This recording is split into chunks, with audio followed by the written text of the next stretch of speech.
Hi and welcome back to my channel, you guys. I'm excited about this week's coaching video because today I'm going to be sharing with you 25 things that you should do before you turn 50.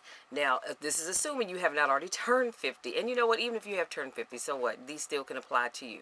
I have not turned 50, so if you haven't either, we're in the same boat and you're in good company. So let's jump right on in. Number one, use your passport. And now this is assuming that you have one. If you do not have a passport, I would encourage you to get one and to use it. I have to be honest with you, I have a passport. I've only had the opportunity to use it. No, I only made the opportunity to use it twice, but I do want to start using it probably more next year. Not so much this year because I have some other things going on, but use your passport. If you have one, use it. If you don't have one, get one. Number two, cry at a movie. Y'all, if Oprah can cry in public, so can we. Okay? I told you guys a few weeks ago, I went to see Jurassic World Fallen Kingdom. And that dramatic scene, if you have not seen the movie, this is a spoiler, sorry. But if you have seen it, then you know what I'm talking about. The scene where the boat is leaving the island and there is a brachiosaurus on the little dock area. And this poor creature is just standing there looking as the boat is leaving, as if to say, come back, don't leave me. And then at some point, the smoke and the fire just come up and overtake it, and it just, to me, it was just so heartbreaking. I couldn't stop crying. And of course, my friend, he's like, are you really crying? Yeah, I was, because that just really touched my heart deeply. And I know it's just a movie, but still, it's all right to cry at a movie. Number three, write out a will. No one wants to think about death, but newsflash, it's going to happen. It's going to happen to me. It's going to happen to you at some point in time. Maybe not today, maybe not tomorrow, and hopefully not in the foreseeable future, but it will happen. And the worst thing you can do is not have a will and have your family fighting over what to do with you, what to do with your stuff. So if you don't have a will, I would encourage you to get one. Number four, create a retirement plan. 1 in 3 Americans, they don't have a plan for their retirement, according to the study done by the Federal Reserve. And even more have some savings, but not an amount considered adequate to get them through their golden years. So start now. If you do not have a retirement plan, and hopefully your job offers you one, if you're in the federal government like myself, you have a 401k, invest in it. Every year, increase your investment into your 401k. It can only help you. It will not hurt you. Number five, fall in love. Even if it isn't the love of a lifetime, learning to open your heart and to be vulnerable can only help you grow as a person. I want to encourage you to fall in love. And I just find it very amazing when I meet people my age that have never fallen in love. It's like, oh my God, what are you waiting for? Because I was that person. I decided, honey, I'm never going to fall in love because I saw too many people falling in love and falling out of love, and I didn't want any part of that. But when you fall in love, y'all, it just takes you to a whole nother level. Number six, write in your journal. Hopefully you have one. If you do not have a journal, I want to encourage you to get one. This is the place where you can do a couple of things. You can map out the things that you want to happen. You have to manifest those things. And sometimes you've got to put pen to paper to write down what it is that you want. I do it all the time. Lord, I'm asking for this. I put it on paper and I pray over it all the time. You can use your journal as a brain dump. Just get a journal because you want to capture your feelings, the things that your desires of your heart. You know what I'm saying? Get you a journal and start writing in it. And plus, it's a great way to let off steam if you don't want to lose your job because your supervisor's gotten on your last sanctified nerve.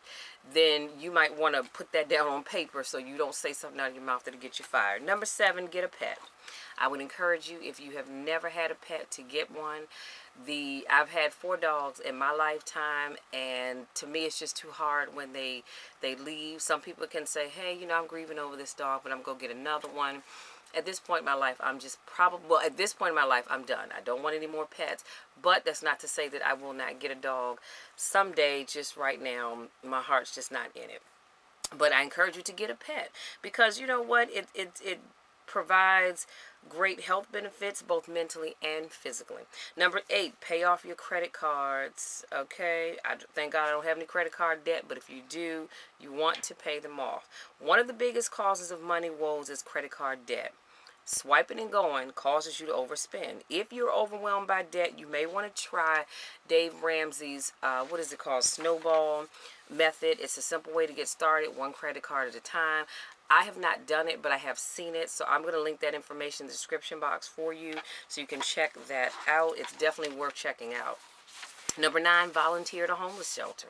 See, once you've established in your life and you've got your home, that good job, and all that good stuff, sometimes you forget from whence you've come.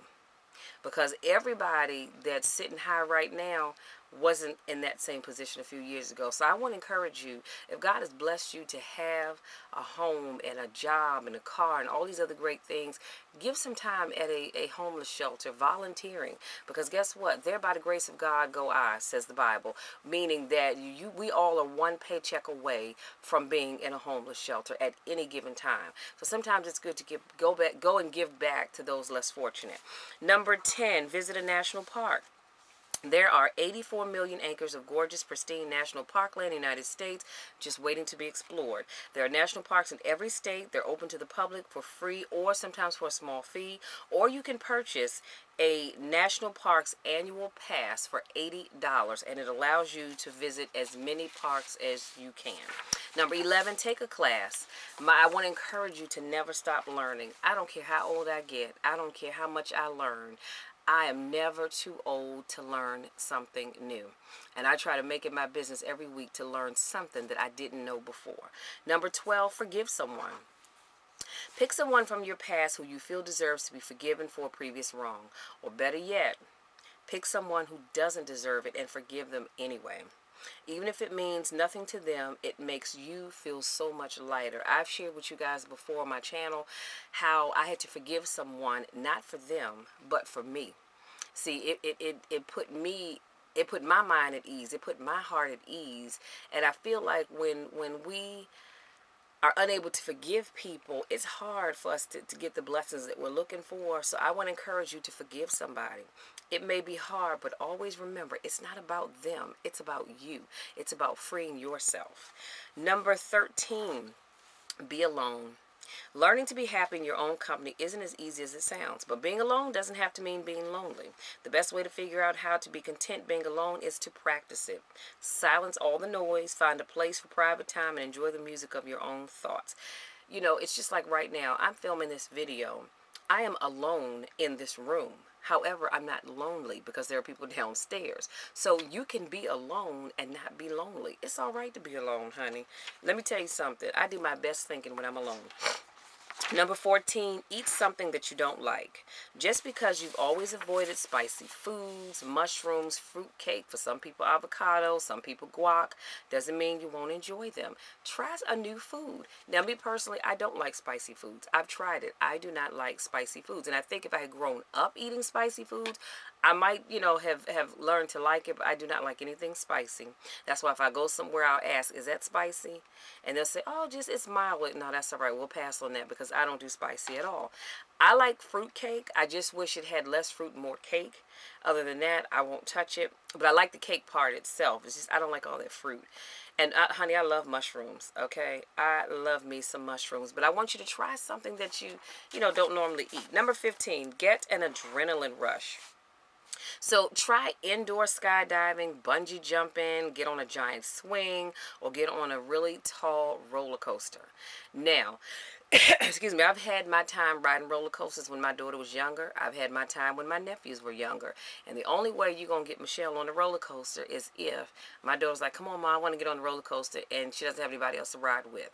Other than that, you are not getting me on anybody's roller coaster because the adrenaline rush, y'all, is just too great for me. I can't do it. When I was younger, I was okay with it, but the older you get, honey, I'm good. However, next year, my family reunion will be in Myrtle Beach, South Carolina, and so my dad and my daughter, they're planning to do some zip lining. I'm afraid of heights, let me just be honest with you, but I think I'm going to try it out. If I do, I will be vlogging it, so you'll get to see it. Number 16, fail big. Now, you might be saying, now, Michelle, why in the world would you encourage me to fail big? You wouldn't pick this as something that you would willingly do. But when it happens, you have two options. Number one, you can try and cover it up and pretend that it never happened, which a lot of people do. Or you can embrace the mistake and learn from it.